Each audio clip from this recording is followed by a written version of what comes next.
This website is operated by Sassoy, LLC, which is not affiliated in any way with Central Park in New York City, or the City of New York, or the Central Park Conservancy. Welcome, folks, to the Central Park LongBoarder. We're going to kick the apple today. And indeed, we're going to kick around, folks. We're going to switch kick. In particular, switch kick is what is the highest performing technique for casual commuting and for sport as well. And today we're going to be watching Coach Dan Bowen, who's bringing around his switch kick very well. Primarily today we're going to see two positions, not all four. We're going to see a little bit of four, but not a lot of it. We forgot to shoot a little bit of that. So we're here in Greenwich Village, Manhattan, on a little bike lane, and we're going to do loops on a circuit around the U.S. Postal or Brown U.S. Parcel, United Parcel Service garage. It's a very glassy pavement here, and there's a bike lane and not a lot of traffic and some very nice afternoon fall light. And what I mean by all four positions is begin to watch Dan's legs, and you're going to notice that he's dropping the left leg in the front and he's dropping the right leg in the rear. And those are two positions. Ultimately, when you master switch kick technique, you're going to drop either leg in the front or the back, and that would be kicking all four positions. So we're not going to really cover a lot about dominant or non-dominant, but the way that you do begin to learn switch kick is by taking your non-dominant leg and placing it in the rear, so that you begin to master the more challenging stance first with your dominant leg in the rear and your non-dominant in the front. It's a little counterintuitive. So there's a little traffic there, and we saw Dan take the out to the sidewalk, which is fine. You just need to watch the blind turn and arrest your speed a little bit before you take turns like that. So if there's a little fade and a dissolve, it is because there was a camera switch in the hands, and we wanted to get all of that gobbledygook out of there so you didn't have to see it. Most of this video is going to be focusing on the legs and not so much on the upper body. So we're not going to be showing a tremendous amount of dropping the shoulder on the opposing side of the kick leg, but that is what you need to do slightly to balance over the leg. Notice how when Dan stands on one leg, there's the ability to glide, and if your kick leg is coming back very quickly, that is because you're actually not skating. You're pushing wood or pushing whatever your board is made of. You want to be able to glide. Here you saw that foot get on top of that rail, and that is how you execute one-legged turns during a kick. So we're not going to break this video down into slow motion or anything like that. We will make some more general videos, but we just wanted to show simply how switch kick happens with steady rhythm and constant tempo around some smooth pavement. Also wanted to demonstrate how the Central Park LongBoarder drop deck is completely and totally engineered for switch kick and only switch kick. There's certainly other boards on the market. You're welcome to go find them and try them, but we feel that the platform of this deck and the standover length is completely optimized for switch kicking. It drifts really well between the feet, and the standover length is rather nice to go heel to toe, as you can see this athlete doing now. Of course, you have fenders, so you can't step on your wheels, and that rear foot returned in a little bit of a carve position, setting itself up for the turn, and then the setup in the front goes back and then back into switch kicking. And as much as you can keep your feet heel to toe while you're heel to toeing, the better. It's just less rotation that you're going to need to do when you get the feet going straight again. So as you saw there was a little bit of a hang up, and Dan worked straight through it, no problem.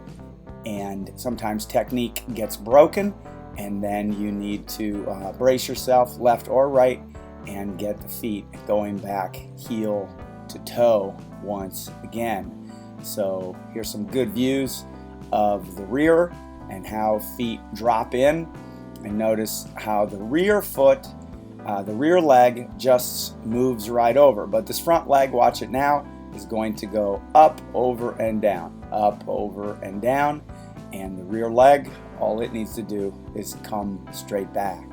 So there's that one-footed turn. Again, you have to just slow down a little bit and guide over the foot to the rail and place some pressure on it. The boards will only turn when you're on rails. Notice those heels.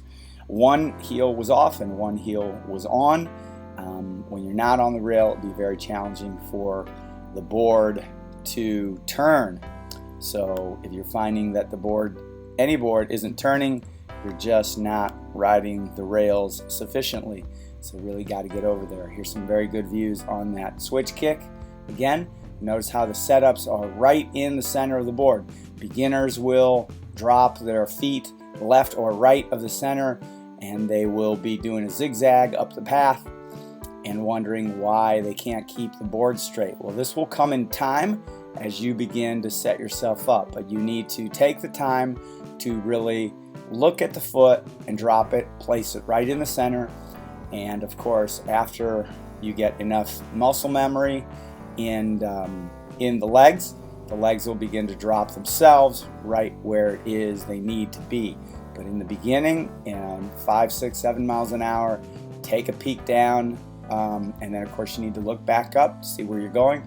Always look up before you look down. Basically read the road. There's another good one-legged turn exemplified. Notice how when Dan kicks to the front, he's going to kick into that drop part of the deck. So when you have a drop deck, you can find the front and you can find the back really, really quickly on the board without looking at it. If you have a flat deck, if you drift the board forward or backward, it will be very challenging for you to find the front and the back. And there was a little pause to show a one-legged balance, and notice how that center leg is perfectly centered, and it will keep the board going straight. Remember, people, that the skateboard requires that the machine the leg becomes the machine. So your leg up into your hip is actually part of the mechanism, and that is part of the beauty of switch kicking a board, or even just kicking a board if you're just on one leg, is that the incorporation of the body for stability is probably unlike any other activity. You can hockey skate or inline skate or figure skate, and it isn't as critical because your stance is going to change so quickly. You're going to go from one leg to the other almost instantaneously. So if there's the slightest bit of unease or destabilized zone when you're skating with skates on, you're just going to go from one leg to another. It passes by so quickly that you're never going to really realize an unstable stance on one leg very much. Meanwhile, when you switch kick on a board, there is just an impossible situation that occurs when you do not set up correctly. So you must set up the foot properly in the center with the heel buried very well onto the board, and then the ball of the foot and the pinky, those 3 points, a little triangle underneath your foot, need to be completely set up and prepared to hold the weight. I see so many people skating, and they just go up on a leg as if you can go up on any leg. Well, you can't. This athlete here is measuring, and the feedback is constant on whether or not that leg is properly set up so that he can place all of his weight and balance on top of it. So also notice here with the helmets should be flat on your head, people. There shouldn't be a ton of forehead exposed. Those straps need to be right underneath your ear, not behind your ear, and not ahead of your ear. And the corner strap there should be right underneath your ear. It shouldn't be all the way down to the middle. Otherwise, the helmet's going to go back and probably expose a bunch of your forehead. So here's some other views closer to the deck. It's going to really show you how these feet operate very well. Really riding those rails on the turns. Notice how that foot was a little up on the drop, and it's not the end of the world if you come up on the drop a little bit. Just want to correct it and not have it happen constantly, because that will stress the foot and over time make you more tired. In the beginning, beginners will drop, say, maybe 1 or 2 centimeters on the deck, on the drop part of the deck constantly, and that's okay. Just try to begin to correct that as quickly as you can. And here is the fourth position. As you see, Dan's right leg is in front, and the left leg is in the back, and this is only going to happen temporarily a little bit, and it'll be up to you to figure out which one is his non-dominant or his dominant leg. We're not going to tell you here, but you will notice the dominant leg very quickly. And of course, we want to take that dominant leg and bring it to the rear, bring your non-dominant to the front. And if you can, from the very, very beginning, switch that up and skate all 4 positions. That's sensational. So now he's back to his left leg in the front and the right leg in the rear while he's kicking switch here. So a little bit of dynamic camera action just to not get you too bored. We were going to edit all this, but decided just to show you all the loops together without any editing, so that you could really see the switch happening. So when we began to cut this video, it wasn't so obvious that the athlete was constantly switching. So we know that switch kick has gone by many other different names, but that verbiage confuses the 4 strokes. Ultimately, if you're going to kick all 4 strokes, there's no delineation or use for the verbiage that had come before, because it denotes things that don't happen here in switch kick. Switch kick is 4 positions. The right foot will kick from the front, the right foot will kick from the rear, and so will the left foot.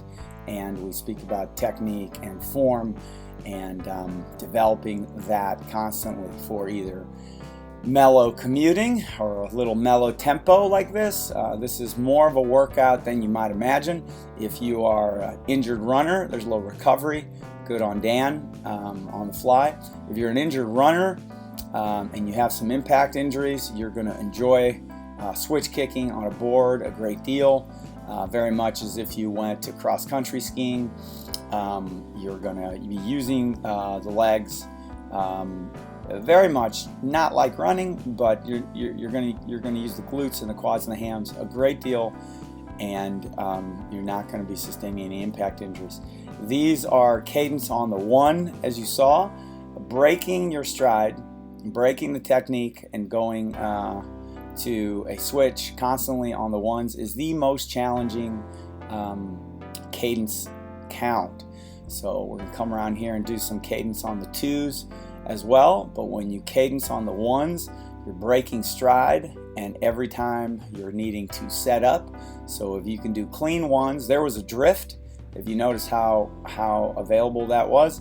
And of course, we're back to the 4th stance again for a little bit. And Dan is kicking that right foot from the front now, as you can see, and that left foot from the rear. He's got really great ability to set himself up heel to toe. Very often the beginners will need to bring their rear foot and place it in a carved position and then turn it and set it up. But he's dropping these little hammers here left and right, and he's going heel to toe very well. And notice how when there was a little obstacle, rewind that and check it out, and you'll notice at the obstacle his foot came in slightly to the right so that he would have some steering ability and some control over that turbulent trail that he was about to follow. So we totally recommend getting out on some glassy pavement. This is a very nice loop. None of it is one way, the wrong way. This is the United States Postal Service depot down near Houston Street. Very glassy pavement. Wear a helmet, some wrist guards, knee pads, elbow pads, and very slowly switch kick there. Maybe early or mid-evening, but midday is great. It's very well. It's a nice open area there. You just want to avoid when all the trucks are coming in and out of the bays. If they're not there, then obviously here for 1 hour it was very, very open and a simple place to skate. Of course, if you're a total newbie, get yourself over to the West Side Path, or if you're a total newbie, start in a playground, and do not be a threat to others or yourself.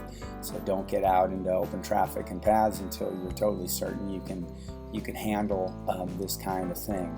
So here we see the total upper body. Notice how that shoulder drops. That right shoulder right now is dropped. Now that left shoulder is slightly dropped so that you can balance over one leg. And this is cadence on the twos.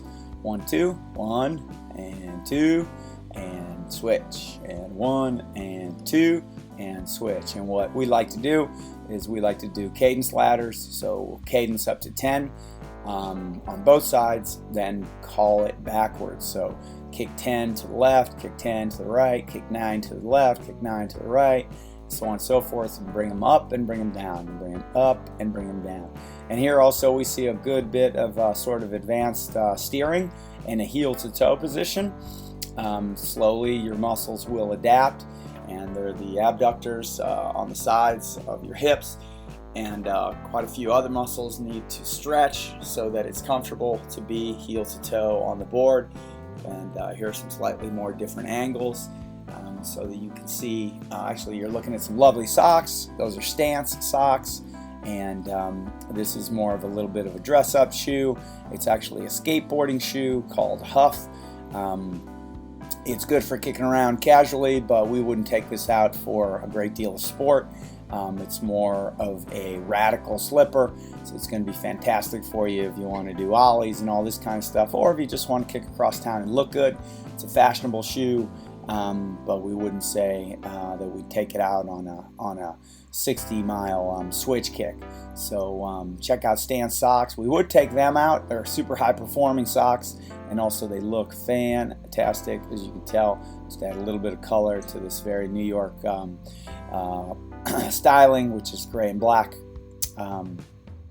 And so there are the bays for UPS, and they're kind of quiet, no trucks pulling in and out. Look at that glassy pavement, super nice. There's Dan dropping that shoulder, as you can see, setting himself up for a break, going back, putting his head over his shoulders, shoulders over his hips. We don't foot drag people, we cadence break, and you just saw how that happened. Notice that little drift at the end. He didn't even look at the board, just caught it. And we're going to speed up here again. We're going to cover this break a few times so that you can see it. And braking and kicking require the setup equally. So however you set up for the setup is exactly the way you're going to set up for the brake. But instead of inclining your front body forward, you're going to lean back, point your butt down, and strike with the heel and begin to cadence brake. So begin to cadence brake on these flats, and slowly you'll introduce it into the hills. So there's the setup, and there is the cadence brake. So just pop one off and calculate your braking distances, and cadence brake, cadence brake, cadence brake. Develop it on both sides The wonderful part for you is it's going to work very well in wet conditions. So we began the cadence brake when we began to skate in really wet conditions, and putting your foot down and dragging it on wet pavement is a I don't know what it is, but it doesn't break. It won't break for you whatsoever. So there began the cadence braking, and the cadence braking works extremely well up and downhill. We do not slide. Maybe we'll leave that for another decade or so. But sliding always involves the possibility of falling. We totally recognize that longboarders slide, and that's great, wonderful, beautiful activity. But if you switch kick and you read your terrain well and you have a little bit of cadence braking, you're going to be fine. And if you're keeping your speed under 30-35 miles an hour, which is mostly what we're doing, switch kicking and cadence braking is going to get you through. Plus, this board is extremely long and would be very wide wheelbase, difficult, challenging to get into a slide, and you're just not up for catching lips and taking tumbles. So a little less radical sport. Switch kicking, more cross-country-ish, a lot more like cross-country skiing. So cross-country skiing versus alpine skiing. Lindsey Vaughn's doing 90 miles an hour. And Keegan Randall, look into her, see if you can find her. So, an amazing athlete doing incredible things in cross-country skiing. Keegan Randall would not be doing 90 miles an hour downhill on skis. She'll be doing 35, 40, maybe 45 miles an hour, maybe. But cross-country skiers and switch kick athletes, very similar, focusing on technique. Also, like Apollo Ono, speed skating, technique. Here's a break again, shoulders back, hips under shoulders, head over shoulders. There's a little bit of switch kick. Notice how simple it is to do on this board. This board facilitates switch kick, finding the front and the back. Whenever you stop, you want to drift the board back and forth with both legs, and begin to favor your first initial acceleration on your non-dominant leg. So there's balance and up and back, and there's a cadence brake. And of course, this is very slow. We'll make some more videos on downhills and show you how that works. A little north of here, up in Manhattan, there's very steep hills at the end. So folks, hope you've enjoyed this video, and we'll see you at the next one. Visit us at centralparklongboarder.com for lessons and board sales. Learn to switch kick. It's the only thing we teach.